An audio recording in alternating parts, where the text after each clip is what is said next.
She loves me not. She loves me not. She loves me not.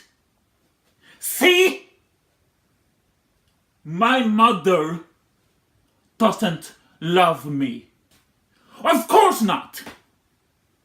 She wants to live. She wants to love. She wants to wear bright dresses, and here I am, 25 years old, a constant reminder that she's no longer young. When I'm not there, she's only 32, but when I am, she's 43, and for that she hates me. Besides, she knows I don't accept the theater.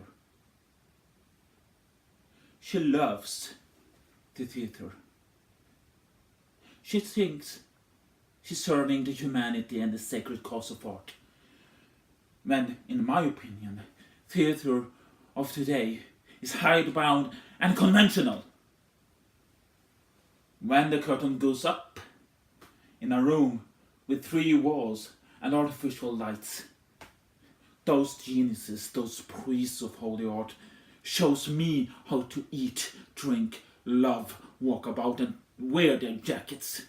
And from those banal scenes and phrases, they fish out a moral, some little moral that is easily grasped and suitable for domestic use, when in 1,000 variations I am served with the same thing over and over again.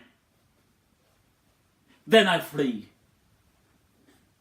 like Maupassant fled the Eiffel Tower, which made his brain reel of vulgarity.